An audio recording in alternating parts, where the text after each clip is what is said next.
Bismillahirrahmanirrahim. Assalamualaikum warahmatullahi wabarakatuh. Waalaikumsalam. Para pemirsa channel Kupas, kita bertemu kembali di channel ini.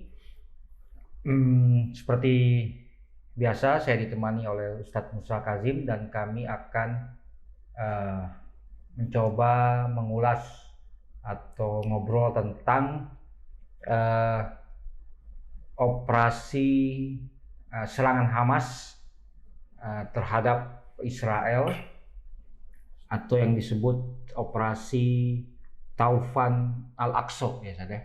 Taufan Al-Aqsa yang dimulai pada pagi tanggal 7 Oktober 2023 pagi ketika matahari terbit, sekitar seribuan pejuang Palestina yang sebenarnya bukan hanya dari Hamas, ada faksi-faksi lain termasuk juga dari Jihad Islam yang melakukan serangan terhadap border crossing atau perlintasan perbatasan yang mengelilingi Gaza, terutama di utara Gaza, selatan Israel hingga ke northwest atau barat laut dari Gaza ke sekitar gurun Negev.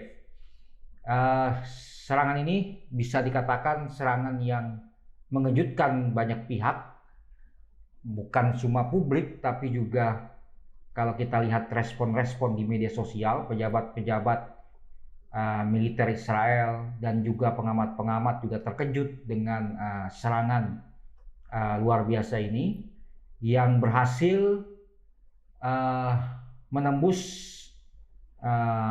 perlintasan perbatasan, terutama adalah Erez Crossing di utara Gaza, perlintasan yang sangat terkenal, dipertahankan sangat kuat oleh Israel, tapi berhasil ditembus tanpa hambatan yang berarti oleh Hamas. Di beberapa footage bisa kita lihat begitu leluasanya pejuang-pejuang Palestina memasuki wilayah Israel hingga ke kota atau desa-desa di sekitar Gaza dan melakukan operasi-operasi militer, termasuk juga menahan atau menangkap beberapa tentara dan juga warga sipil. Nah, kita akan ngobrol soal itu. Ini saya akan coba bertanya sama antum, ini momentumnya nih Zat. Momentumnya ini kan orang bilang entah ini kebetulan atau tidak, tapi sesuai dengan 50 tahun peristiwa yang kita sebut dengan Yom Kippur. Yom Kippur 6 Oktober 1973 dan ini terjadi 7 Oktober pagi 2023. Lalu juga kita bicara tentang momentum di mana orang berpikir tentang Ukraina, Rusia, krisis energi krisis keuangan, krisis finansial. Artinya tidak terpikir sama sekali soal Palestina apalagi Gaza. Nah, bagaimana antum melihat soal momentum ini?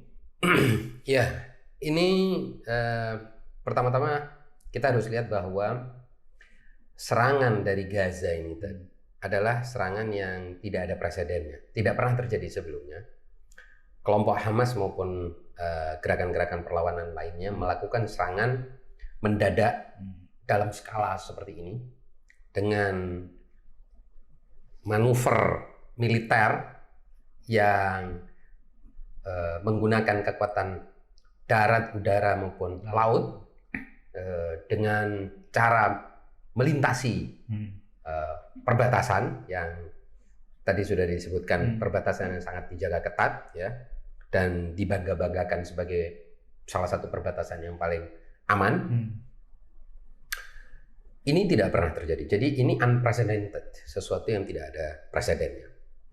Tapi menarik, mengapa ini terjadi 50 tahun tepat 50 tahun pasca perang Yom Kippur yang terjadi tahun 1973, itu menimbulkan spekulasi di kalangan orang Israel sendiri.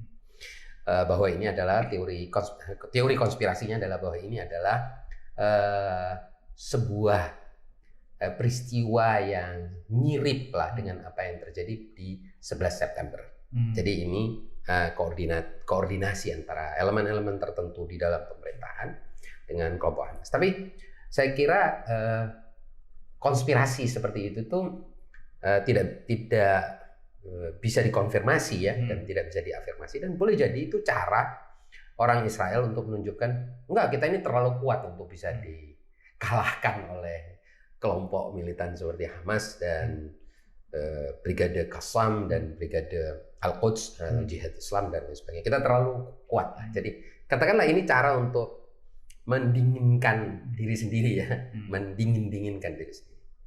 Tapi bagaimanapun juga Pak Hirman, seperti tadi yang Anda tanyakan, kira-kira motivasinya apa? Kan begitu. Dan mengapa saat ini? Gitu. Mengapa timingnya sekarang? Nah, ini ada banyak sebab. Kalau kita lihat, pertama, Israel ini mengalami deadlock secara politik. Jadi front domestik politik Israel ini sejak berapa bulan yang lalu diguncang oleh demo, ketidakpastian hukum, ketidakpastian pemerintahan, dan deadlock yang cukup serius, terutama karena keinginan Benjamin Netanyahu untuk melakukan reformasi judisial yang serius untuk mengembalikan kekuasaan pada tangan dia.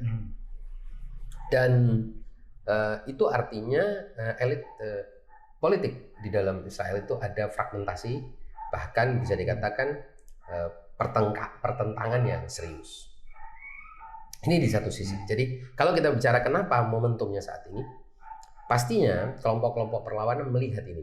Satu. Kedua, seperti tadi Anda bilang, fokus dunia Amerika dan juga Eropa dan NATO dan lain sebagainya, fokusnya di perang Ukraina dan Rusia. Jadi ini ada momentum juga, kalau diserang saat ini kemungkinan Amerika, Eropa, NATO dan lain sebagainya masih fokus urusan Ukraina dan Rusia kan. Jadi perhatian masih ke sana. Ini yang kedua. Yang ketiga, Amerika juga sedang menuju pada tahun politik, ya. Dan jangan lupa kemunculan Donald Trump dan popularitasnya yang saat ini bisa dikatakan sebagai kontestan terkuat menghadapi Joe Biden dari kubu Republik, itu menunjukkan bahwa Amerika akan menghadapi suatu polarisasi seperti tahun 2016 di mana ketika itu Donald Trump terpilih sebagai presiden. Artinya Amerika akan menghadapi polarisasi yang lebih keras daripada yang sebelumnya. Di samping juga kita harus lihat Amerika juga sedang terguncang oleh digusurnya McCarthy atau speaker atau ketua Kongres ya dari kedudukannya oleh partainya sendiri.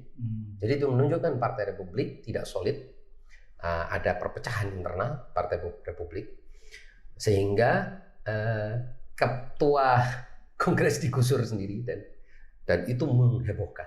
Nah, di samping itu juga Donald Trump sebagai kontestan bisa dikatakan satu-satunya yang viable, yang paling mungkin untuk melawan Joe Biden, sedang menghadapi 90 perkara hukum. Jadi Amerika ini sedang menghadapi kekacauan dalam negeri. Ya. Nah, ini kalau kita rangkum semua ini momentum yang mungkin ini buat kelompok-kelompok perlawanan. Sekarang ini kayaknya tepat kalau kita lakukan serangan ke Israel karena bisa dikatakan musuh sedang lengah gitu. Nah, tadi Antum ingin mengatakan bahwa pemerintahan Israel atau politik Israel sedang tidak baik-baik saja. Jadi pemerintahannya sedang lemah. Kita juga mendengar kasus-kasus hukum yang menimpa Benjamin Netanyahu. Apakah dengan serangan ini bisa mengembalikan semacam dukungan kepada rezim Netanyahu? Gimana? Bisa seperti itu. Makanya karena kan ada semacam rally support ya. Tadi Menteri Pertahanannya mengatakan dukung IDF segala macam. Ya. Seperti tadi saya bilang, mereka yang sudah confirm bahwa Israel itu terlalu kuat untuk bisa diserang seperti ini, bisa dipermalukan seperti ini, beranggapan bahwa ini adalah konspirasi dari dalam, seperti yang terjadi pada 11 September. Ini mereka yang beranggapan bahwa Israel terlalu kuat untuk bisa dimainkan oleh kelompok-kelompok perlawanan seperti Hamas, Jihad Islam, dan lain sebagainya itu. Sehingga ini ada main mata, artinya ini di hari libur, ya, hari Sabtu, liburnya mereka, Yom Kippur juga, itu kan hari perayaan mereka. Dan itu mereka tunjukkan atau pandangan ini menyatakan, menunjukkan, membuktikan dengan apa? Begitu mudahnya itu pasukan Hamas masuk ke perbatasan tanpa ada perlawanan, bahkan pos-pos militer itu hampir semuanya kosong. Ya, sangat minim dijaga dijaga, bahkan tidak ada, bisa dikatakan tidak ada tembakan dari pihak Israel itu. Terus kemudian terjadi kekacauan dengan begitu sporadisnya di berbagai tempat. Bahkan sampai ke Negev itu tadi ya. Jadi cukup jaraknya kan antara Gaza dengan desa-desa sekitar yang sekarang masih diduduki atau yang kemarin tanggal 7 itu diserang itu kan sekitar 30-40 kilo, bahkan lebih mungkin ya. Tapi hitungan konservatifnya sekitar segitu. Kelompok-kelompok perlawanan bisa masuk sampai 40-50 kilometer ya. Itu artinya apa yang terjadi sebenarnya? Ini bagi mereka yang percaya ini adalah teori konspirasi. Yang percaya ini adalah orang-orang Israel sendiri, gitu, yang melihat mereka tidak ingin mengatakan, mereka ingin mengatakan begini: elit Israel ini terlalu korup untuk dibiarkan bermain-main dengan perang baru dan mendapatkan dukungan atau cek kosong, gitu. Jangan sampai Benjamin Netanyahu dapat cek kosong lagi, memainkan perang ini untuk konsolidasi diri. Ya, jadi sebenarnya bisa jadi juga kegagalan mengantisipasi serangan ini juga bisa jadi tanda kelemahan pemerintahan Benjamin Netanyahu. Bisa jadi begitu. Tapi mereka yang percaya bahwa Israel terlalu kuat untuk dikalahkan dengan mudah seperti ini, mencoba meyakini teori konspirasi. Mencoba meyakini teori konspirasi. Tapi di sisi lain ada mereka yang kelompok-kelompok perlawanan sendiri dan media kelompok perlawanan mengatakan enggak, ini memang menunjukkan kegagalan intelijen Israel, kelemahan front domestik Israel, dan mereka mengatakan apa? Israel ini selalu mengerahkan kekuatannya itu untuk menyerang luar dalam rangka untuk menutupi kelemahan front domestiknya. Jadi nunjukin otot-ototnya supaya orang nggak mukul, tapi begitu dipukul, oh ternyata itu tadi auhan min baitil ankabut, atau lebih lemah daripada flexing otot, tapi sebenarnya masa otot dalamnya nggak ada gitu. Nggak ada. Nah itu kelompok perlawanan, media kelompok perlawanan, analis kelompok perlawanan menyatakan hal seperti itu. Enggak, ini bukan konspirasi, ini benar-benar sebuah operasi intelijen dan militer yang sukses dari pihak kelompok perlawanan di satu sisi, dan di sisi lain menunjukkan bahwa ini adalah kelemahan memang militer dan intelijen Israel dalam menghadapi serangan dadakan seperti ini. Apalagi ini serangan yang sangat terencana dengan sangat baik. Jadi itu yang mereka sampaikan. Jadi dua perspektif ini beradu terus. Itu saya kira selalu seperti itulah ya. Nah, dari sisi Palestina sendiri, kita juga harus melihat bahwa ada yang baru, ya. Selain juga tentu saja mereka sekarang melakukan ofensif, biasanya kan defensif. Mereka menginisiasi ofensif, dan juga cara-caranya atau taktik-taktiknya sangat mengejutkan kita karena menggunakan paragliding. Terus juga bagaimana mereka mampu menetralisasi sistem keamanan Israel yang dikenal sebagai militer yang high tech, Iron Dome, terus deteksi di perbatasan segala macam, sistem alarmnya. Ini menurut Anto bagaimana perkembangan ini? Ya, tadi kalau kita ambil dua perspektif yang berkontradiksi itu, mereka yang dari kelompok perlawanan ingin menyatakan bahwa Iron Dome dan sistem keamanan Israel yang digembar-gemborkan memiliki teknologi tinggi itu sebenarnya sangat mudah untuk ditembus dan diterobos. Banyak kelemahannya gitu. Jadi kan dalam taktik militer itu ada gium begini, ada prinsip begini. High stack itu lebih baik dilawan dengan yang low stack. Karena dengan cara yang paling low, high itu menjadi mudah untuk dikalahkan. Ini ada yang menyatakan seperti itu. Dan terbukti dari perang sebelum-sebelumnya gitu antara Israel dengan kelompok-kelompok perlawanan ini, Israel ini kan mampu mendominasi udara. Tapi begitu turun di darat, wah babak belur gitu. Dan perang itu Pak Irman, bagaimanapun kemenangan decisifnya atau kemenangan akhirnya harus di darat. Pada akhirnya siapa yang berdiri di darat, siapa yang tegak di darat, itulah yang memenangkan pertarungan. Karena pertarungan antara manusia di darat, bukan burung kan. Nah, ini yang tidak berhasil dilakukan Israel dari tahun 2006. Mereka ingin mengukuhkan kembali kedikdayaan mereka di darat, tapi tidak pernah mampu itu.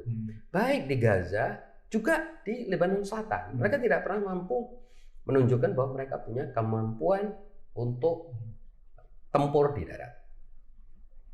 Jadi, dan kelompok-kelompok perlawanan ini menggunakan senjata-senjata yang sangat simpel dan bisa dikatakan klasik ya, AK lah, itu segala macam.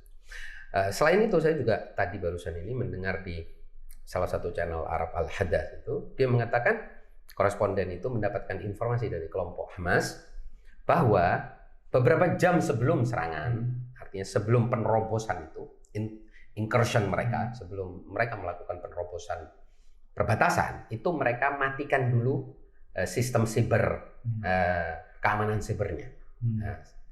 Setelah itu baru mereka lakukan penerobosan itu atau incursion. Jadi ada seperti itu. Tapi di sisi lain Pak Irman, bagi mereka yang percaya ini adalah konspirasi, itu mengkonfirmasi asumsi mereka bahwa ini nggak mungkin dong, karena perbatasan itu saking ketatnya dijaga sampai binatang-binatang seperti kecoa pun bisa terlihat. Ya.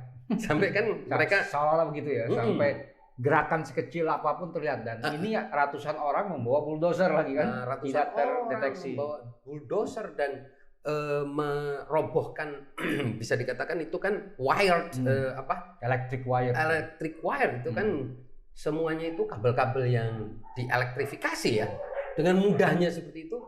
Ini menunjukkan ada sesuatu yang aneh gitu. Nah, keganjilan ini bagi mereka yang percaya teori konspirasi, the strongest army in the world.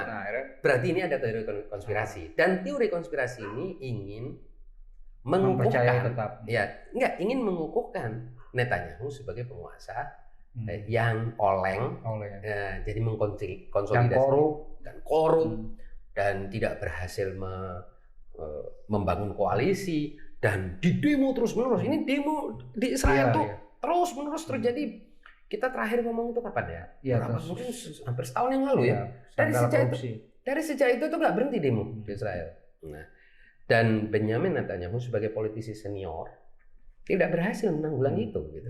Itu menunjukkan bahwa memang mereka yang percaya teori konspirasi ini biasanya dari dalam ya, dari warga negara Israel sendiri percaya bahwa ini semua adalah cara Benjamin Netanyahu untuk merebut simpati. Nah, masih dari sisi pejuang Palestina, ini kan yang menarik juga, artinya mereka meskipun kita masih harus lihat perkembangannya, artinya mereka mendapatkan perolehan secara militer, karena mereka mampu merangsek hingga puluhan kilometer ke dalam wilayah Israel yang sebenarnya itu adalah desa-desa mereka sendiri, desa-desa orang Palestina sebelum terjadinya Nakba kan. Nah, yang menarik sampai sekarang masih diberitakan masih terjadi beberapa pertempuran di beberapa titik. 22 titik. Di Asdod, Sderot, Ashkelon, di Negev. Pertanyaan saya mungkin ya, nanti analisis antum kira-kira, apakah gain ini atau perolehan wilayah ini akan menjadi buffer zone baru, atau pejuang-pejuang Palestina ini cukup untuk menunjukkan kekuatan mereka kepada dunia lalu kembali ke Gaza mungkin menyiapkan semacam leverage berupa tahanan atau orang-orang Israel yang diculik gitu. Saya melihat dua-duanya masih mungkin, tergantung reaksi Israel. Jadi dari sudut pandang Hamas dan kelompok perlawanan lain adalah apa sih Israel ini mau ngapain sekarang?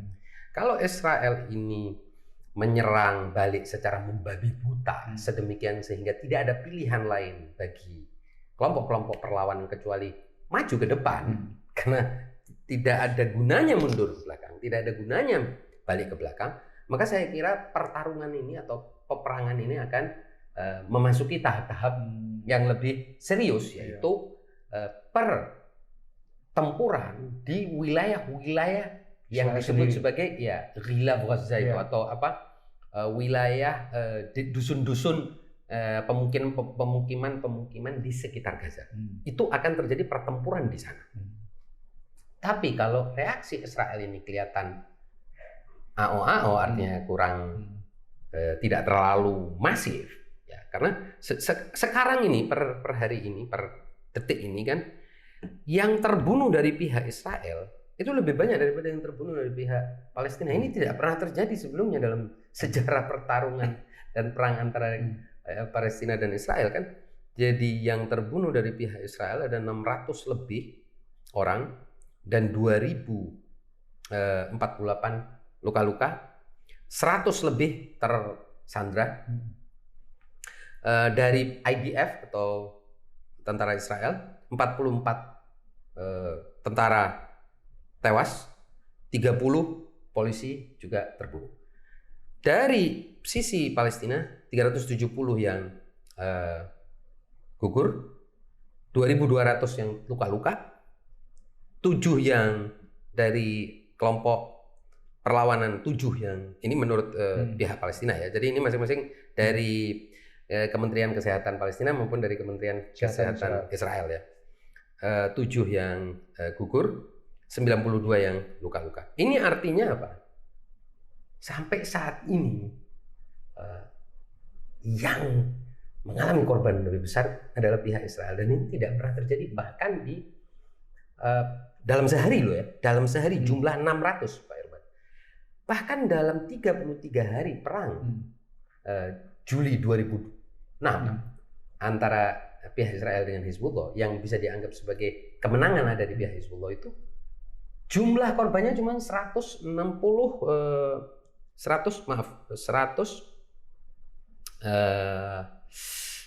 ya. Jadi jumlah korban dari pihak Israel itu 121 ya, yang tewas. Itu artinya 600 yang tewas dalam hari pertama itu betul-betul akan mengguncang dan akan mengubah cycle atau psikologis warga Israel. Nah, oleh sebab itu, kalau memang reaksi Israel itu tidak sebesar, tidak masif, maka kemungkinan pihak kelompok perlawanan ini akan melakukan apa yang disebut sebagai deteritorialisasi dulu.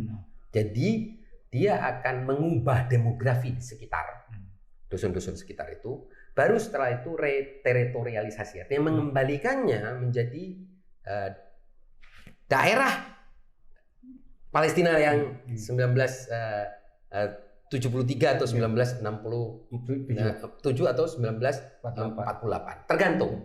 Nah, yang paling strategis Pak Irman menurut saya, dan ini yang saya baca di beberapa media pro perlawanan, adalah bahwa kelompok-kelompok perlawanan ingin membangun jembatan antara Gaza dengan tepi barat. Kalau itu terjadi, maka sebuah perubahan demografis yang nyata dan pukulan yang sangat berat bagi negara Israel dan eksistensi Israel itu menjadi bukan lagi sebuah analisis tapi sudah kenyataan di lapangan. Nah, beberapa pengamat dan media menyebut bahwa ini intifada jilid 3. Antum setuju nggak? Saya kira ya, ini intifada jilid ketiga, tapi bedanya dengan intifada pertama dan kedua adalah posisi kekuatan dan kapasitas militer kelompok perlawanan itu jauh di atas dua intifada sebelumnya, dan militer inilah yang akan mengubah lapangan, yang akan mengubah situasi di lapangan, yang akan mengubah demografi dan geopolitik. Kekuatan militer ini, bukan kekuatan diplomasi. Dan kekuatan perlawanan Intifada pertama maupun kedua itu kan masih berbentuk batu, berbentuk teriakan, berbentuk yel, berbentuk suara kemanusiaan lah ya gitu ya. Kalau ini sekarang enggak. Ini sekarang adalah kekuatan militer, kekuatan intelijen. Dan ini yang bisa mengubah kenyataan. Jadi ini bukan mengubah dengan slogan-slogan, tapi ini mengubahnya kekuatan militer dan kekuatan intelijen. Ini yang akan, seperti tadi saya bilang, kalau benar planningnya atau rencananya itu adalah menghubungkan Gaza dengan tepi barat, membangun koridor, ya sudah. Ini sangat menjadi suatu kekuatan yang benar-benar siap untuk menghadapi Israel. Gitu. Dia akan menjadi negara yang viable, gitu.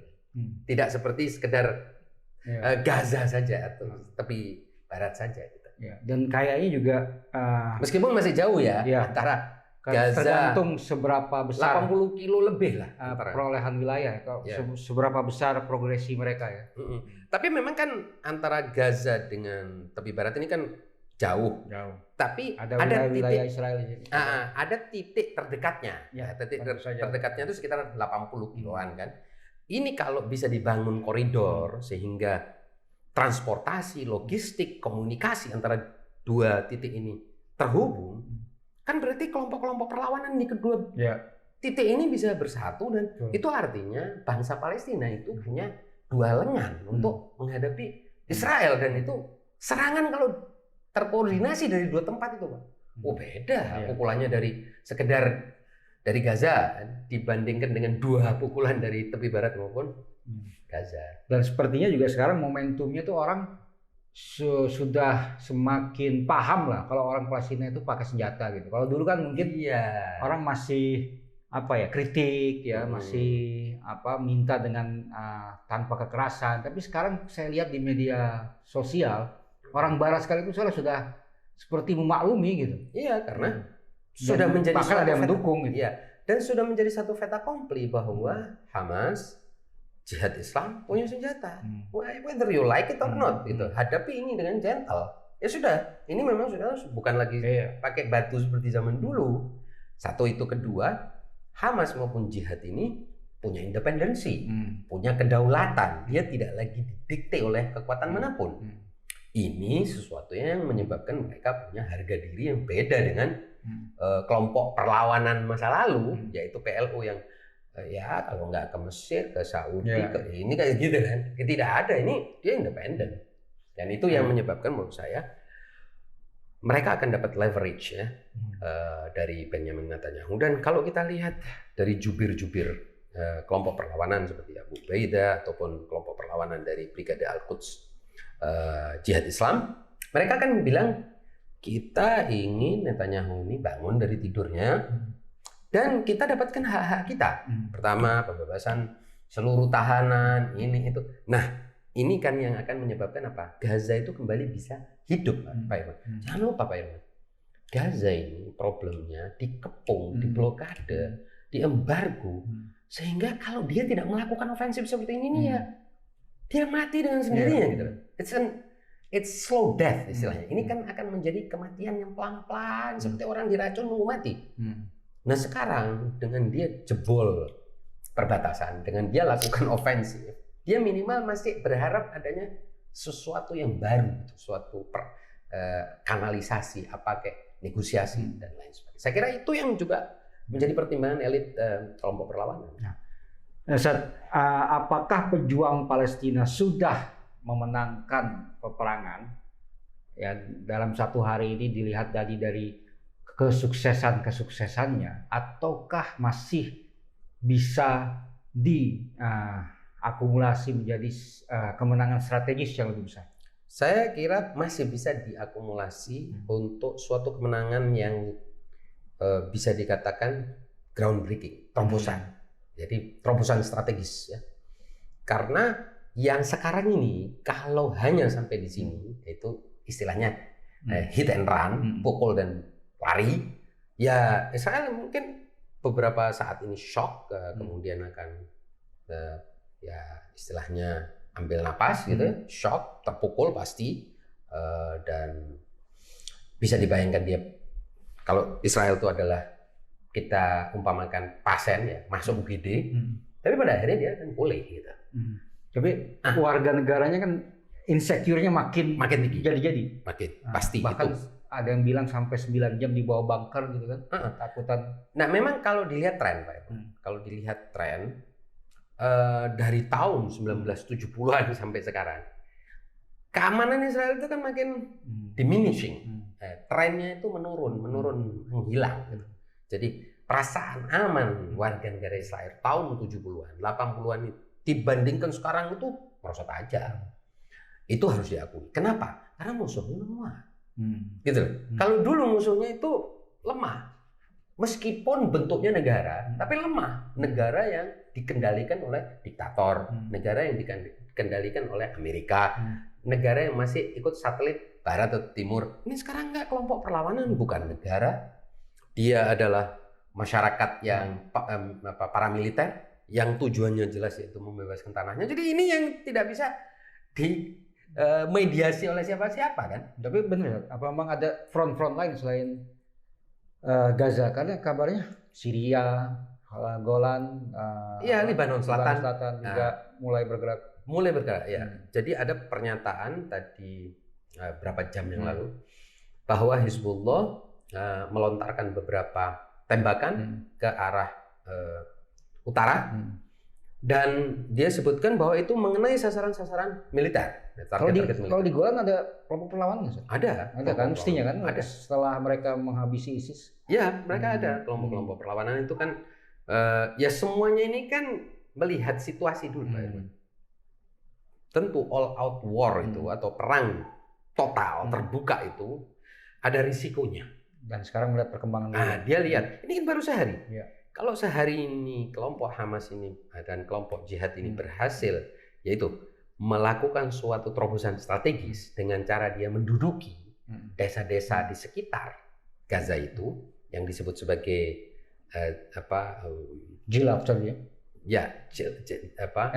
Envelope ya, Gaza envelope itu atau sampul Gaza ini bisa didudukin, apalagi sampai 40 kilo, dan apalagi bisa membangun koridor dengan tepi barat. Wah, pasti itu wilayah lain akan menyambut dan melakukan yaitu serangan terkoordinasi. Nah, agak keluar sedikit. Ini kan Israel ini belakangan coba melakukan normalisasi hubungan dengan beberapa negara Arab, termasuk Arab Saudi. Ya. Bagaimana nih dampaknya dengan kejadian ini? Karena saya baca di Twitter juga Arab Saudi justru cenderung mendukung pejuang Palestina malah. Iya, saya kira ini juga bisa dikatakan gerakan yang timingnya oleh Hamas dan Jihad, timingnya untuk mencegah normalisasi itu terjadi. Jadi seperti di fait accompli normalisasi itu. Kamu mau melakukan normalisasi dengan sebuah negara yang sedang berperang sama kelompok-kelompok Islam, bagaimana?